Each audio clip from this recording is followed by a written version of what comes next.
नमस्कार, मैं हूं शम्स ताहर खान और आप देख रहे हैं वारदात। कातिल को एक कत्ल करना था, लेकिन शर्त ये थी कि क्राइम सीन बिल्कुल वैसा ही जैसा वो चाहता है।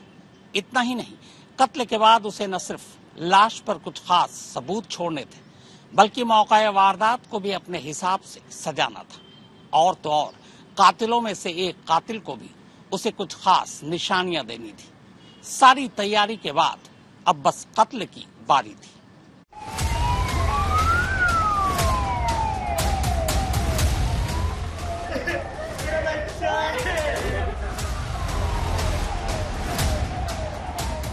सबसे पहले अस्पताल की इमरजेंसी में रोते बिलखते इस शख्स को सुनिए। हम लोग बोलोरो में मैं मेरी वाइफ जा रहे थे ससुराल, तो ब्रिज के पास रोक के 4 लड़कों ने मेरे को ही मारा, मेरी वाइफ को ही मारा। उसका गला दबाया, मंगल अंगूठी सब छुड़ा के ले गए, मोबाइल पर सब छुड़ा के ले गए और मारे अलग हैं। ये पूरी घटना कहाँ की? मारो ताल मरघटाई के पास की है। सुबह चौधरी। आपको बात समझ में आई? अगर नहीं तो चलिए हम आपको बताते हैं। इस शख्स के साथ अभी अभी बीच सड़क पर एक भयानक वारदात हुई है। अपने बीवी बच्चों के साथ ससुराल जा रहा ये शख्स अभी अभी लुटेरों का शिकार बन गया है। और लुटेरों ने इसके साथ सिर्फ लूटपाट ही नहीं की, बल्कि इसकी और इसके 1.5 साल के मासूम बच्चे की आंखों के सामने इसकी बीवी की हत्या कर दी है।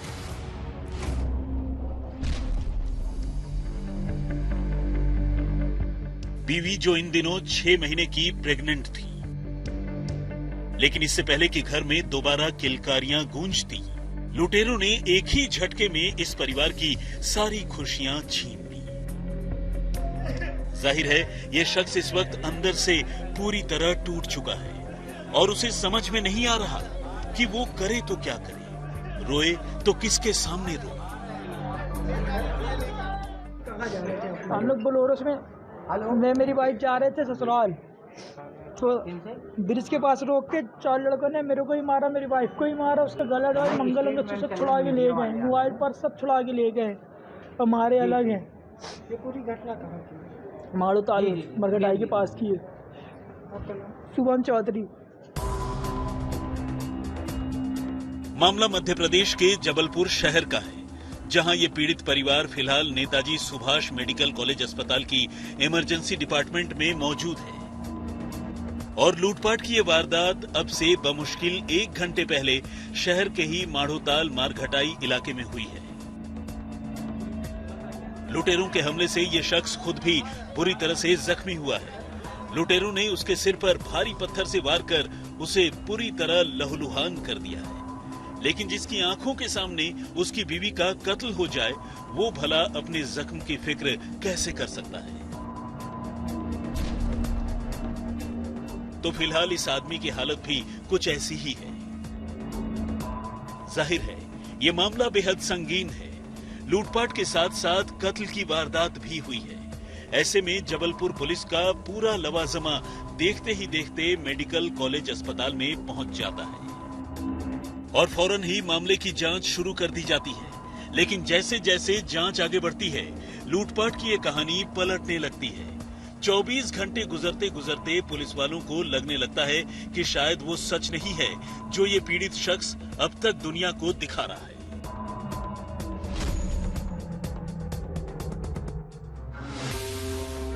और फिर जल्द ही इस कहानी का वो सच सामने आता है जिसे जानकर खुद पुलिस वाले भी हैरान रह जाते हैं, क्योंकि लूटपाट की ये वारदात सच्ची नहीं बल्कि पूरी तरह से बनावटी है।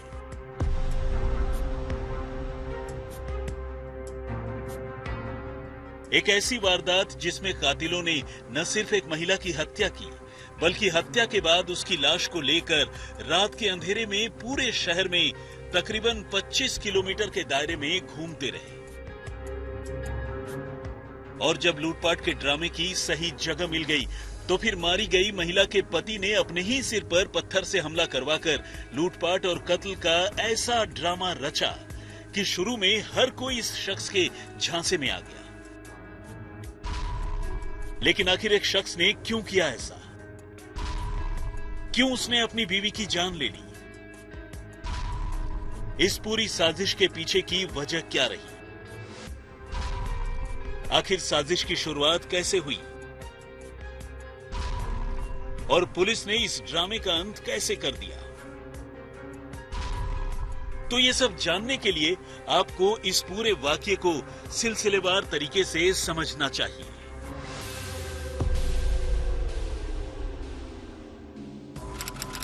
चार मई रात 9:30 बजे माढ़ोताल मारघटाई, जबलपुर। शुभम चौधरी नाम का ये शख्स अपनी बीवी और 1.5 साल के बच्चे के साथ अपनी बोलेरो गाड़ी से अपने ससुराल मदर टेरेसा नगर जा रहा था। लेकिन रास्ते में इसी जगह पर लुटेरों ने उसे ऐसा घेरा कि उसकी बीवी रेशमा चौधरी का कत्ल ही कर डाला। लूटपाट की इस वारदात के बाद बदहवास शुभम अपनी बीवी को उसी हालत में लेकर पहले मौका वारदात से करीब 1.5 किलोमीटर दूर अपने ससुराल पहुंचा और फिर ससुराल वालों की मदद से बीवी बच्चों को लेकर अस्पताल गया। लेकिन अस्पताल में डॉक्टरों ने जहां उसकी बीवी को मुर्दा करार दिया, वहीं खुद शुभम के जख्मों पर भी मरहम पट्टी की। शुभम ने सबको बताया कि लूटपाट के दौरान लुटेरों ने गला घोंटकर उसकी आंखों के सामने उसकी पत्नी का कत्ल कर दिया और विरोध करने पर उसके सिर पर भारी पत्थर से हमला किया, जिससे वो बेहोश हो गया। बदमाशों ने लूटपाट के दौरान उसकी गाड़ी पर भी हमला किया और उसके शीशे चकनाचूर कर डाले। लेकिन जब पुलिस ने जांच शुरू की तो उसे हर कदम पर हैरानी हुई। पुलिस ने पूरी रात मौका वारदात के आसपास के पूरे रिहायशी इलाके में करीब 100 घरों में दस्तक दी और वहां रहने वाले लोगों को जगह जगह कर लूटपाट की ऐसी किसी वारदात के बारे में पूछा। लेकिन पुलिस को इतनी कोशिश करने के बाद भी ऐसा एक भी आदमी नहीं मिला जिसने वहां लूटपाट होते हुए देखा। इसके बाद पुलिस ने आसपास के इलाके के सारे सीसीटीवी फुटेज खंगाल डाले, लेकिन पुलिस को वहां बताए गए वक्त पर कोई भी संदिग्ध लुटेरा आता जाता हुआ दिखाई नहीं दिया। अब पुलिस को शक होने लगा, लिहाजा पुलिस ने चुपके से पीड़ित शुभम चौधरी के मोबाइल फोन की सीडीआर यानी कॉल डिटेल रिकॉर्ड निकलवाई। इसके बाद पुलिस ने उसके बरेला इलाके में मौजूद घर से लेकर उसके ससुराल यानी मदर टेरेसा नगर के पूरे रूट की स्कैनिंग की। लेकिन इस कोशिश में पुलिस ने देखा कि शुभम के मोबाइल फोन की लोकेशन घर से ससुराल के सीधे रास्ते में न होकर शहर के कई अलग अलग हिस्सों में दिखाई दे रही थी।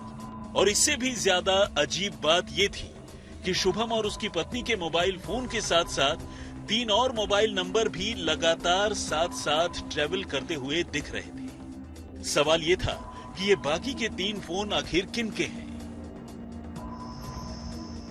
जब पुलिस ने इन नंबरों के बारे में पता लगाया तो पता चला कि ये नंबर शुभम के 3 दोस्त प्रहलाद सिंह, शिबू और अनुराग के हैं। यानी ये तीनों दोस्त लूटपाट के वक्त भी शुभम के साथ मौजूद थे, लेकिन शुभम ने इनके बारे में पुलिस को कुछ नहीं बताया था। ये अपने आप में एक बड़ी हैरान करने वाली बात थी। अब तक पुलिस शुभम से कई बार अलग अलग पूछताछ कर चुकी थी और पुलिस ने गौर किया, हर बार शुभम की बताई हुई लूटपाट की कहानी में कोई ना कोई फर्क जरूर दिख रहा था। पहली बार में उसने कहा कि लुटेरों ने जब उसकी बीवी से लूटपाट की कोशिश की तो उसने विरोध किया और लुटेरों ने उसके सिर पर पत्थर से हमला कर दिया, जिससे वो करीब 20 मिनट तक बेहोश पड़ा रहा। दूसरी बार उसने बेहोशी की बात नहीं कही, बल्कि ये कहा कि उसके सामने ही लुटेरों ने मारपीट कर उसकी बीवी का मंगलसूत्र, पर्स और मोबाइल फोन सब कुछ छीन लिए। फिर तीसरी बार उसने कोई और कहानी सुनाई ना, जैसा कि फरियादी के द्वारा बताएगी, ऐसा मौके पे कोई घटना घटित नहीं हुई। लिहाजा वहां से शंका थोड़ा सा विशेष रूप से निर्मित होती है कि फरियादी कहीं ना कहीं मिसलीड कर रहा है या झूठे रूप में घटना को सामने ला रहा। लिहाजा उसके बाद उसके द्वारा बताई गई हर बात को बारीकी से सर्च की गई, विवेचना की गई, तो पता चला कि इसके द्वारा तो जो रूट बताया जा रहा था कि हम अमुक जगह से अमुक घटना स्थल पे किस रूट से पहुंचे हैं, जब उसकी तस्दीक की गई तो उस घटना स्थल पर पहुंचने को रूट ही नहीं पाया गया। साइबर फोरेंसिक के माध्यम से भी इसका विशेष रूप से मदद ली गई, उससे भी ये सिद्ध होता है कि ये उस रूट पे नहीं था जिस रूट के बारे में बता रहा था कि हम उस घटना स्थल में पहुंचे थे। यानी शुभम लगातार झूठ बोल रहा था और ऊपर से उसके और उसके दोस्तों के मोबाइल फोन की लोकेशन भी उनकी चुगली खा रहे थे।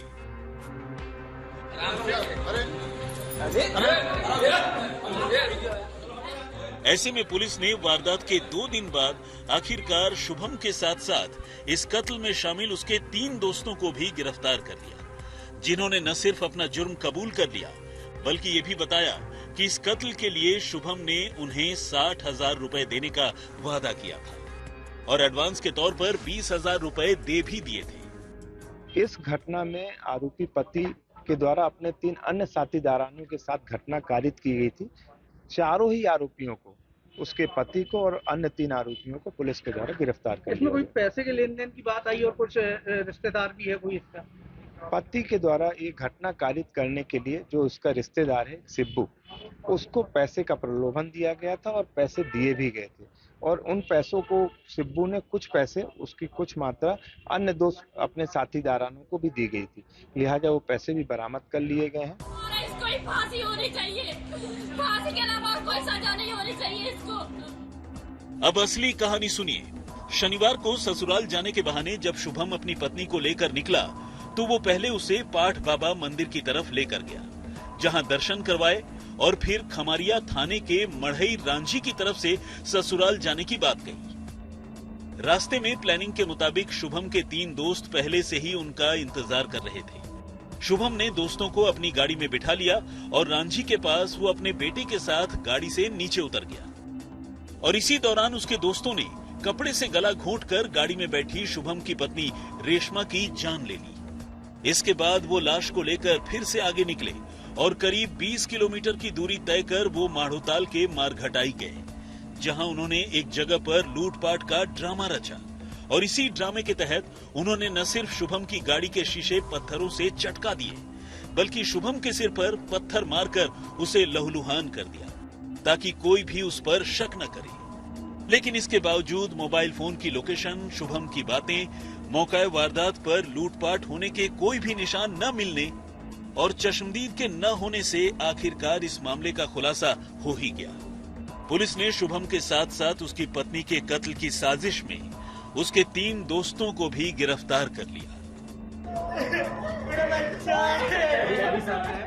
धीरज शाह, जबलपुर, आज तक। कातिलों ने तैयारी तो पूरी की थी और उन्हें यकीन भी था कि कानून के हाथ उन तक कभी नहीं पहुंच पाएंगे, लेकिन इन तमाम तैयारियों के बीच वो मोबाइल जैसे अहम सबूत को भुला बैठे और इसी मोबाइल की वजह से उनकी पोल खुल गई। पर सवाल यह है कि आखिर एक पति ने अपनी ही पत्नी की सुपारी क्यों दी थी?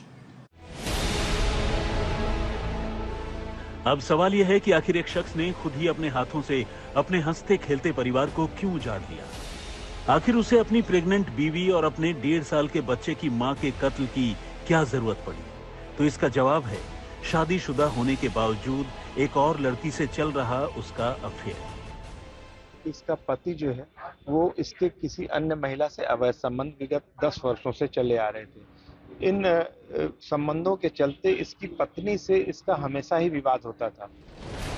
पुलिस की माने तो शुभम का मोनिका नाम की एक लड़की के साथ अफेयर है, जिसके चलते उसने ये पूरी साजिश रची। वो अपनी बीवी को अपने और मोनिका के बीच से हटाना चाहता था। शुभम की शादी रेशमा से साल 2020 में हुई थी। 2 साल तक सब कुछ ठीक चला, फिर पति पत्नी में लड़ाई चालू हो गई। धीरे धीरे पता चला कि शुभम के एक और लड़की से भी रिश्ते हैं। अब शुभम अपनी पत्नी के सामने ही उस लड़की से बात करने लगा, उससे चैटिंग शुरू कर दी। हार कर रेशमा ने शुभम को रोकने के लिए उसे खुदकुशी करने की धमकी दी, लेकिन शुभम इसके बावजूद नहीं सुधरा। बाद में रेशमा ने शुभम के घर वालों से उसकी शिकायत कर दी और धमकी दी कि अगर वो नहीं माना तो उसकी करतूत हर किसी को बता देगी। बस इसी के बाद से शुभम अपनी पत्नी रेशमा के कत्ल की साजिश रचने लगा। पुलिस की माने तो शुभम रेशमा की हत्या की प्लानिंग पिछले कई महीनों से कर रहा था और इसी प्लानिंग के तहत उसने अपने 3 दोस्तों को भरोसे में लिया और उन्हें रुपयों का लालच दिया, जिसके बाद शुभम के दोस्त उसकी बीवी की जान लेने के लिए तैयार हो गए। और फिर तय प्लानिंग के मुताबिक शनिवार 4 मई को शुभम पहले अपनी बीवी को लेकर ससुराल जाने के बहाने घर से निकला और फिर सीधे ससुराल न जाकर इधर उधर घूमता रहा और आखिरकार कातिल दोस्तों को अपनी गाड़ी में बिठा लिया, जिन्होंने मौका मिलते ही पहले रेशमा का कत्ल किया और फिर शुभम का सिर फोड़कर इसे लूटपाट का मामला दिखाने की कोशिश की। फिलहाल पुलिस ने पति समेत 4 लोगों को कत्ल के इल्जाम में गिरफ्तार तो कर लिया है, लेकिन शुभम के पत्नी के कत्ल में उसकी गर्लफ्रेंड की भूमिका की पुलिस अभी भी जांच कर रही है। धीरज शाह, जबलपुर, आज तक। तो वारदात में फिलहाल इतना ही, मगर देश और दुनिया की बाकी खबरों के लिए आप देखते रहिए आज तक।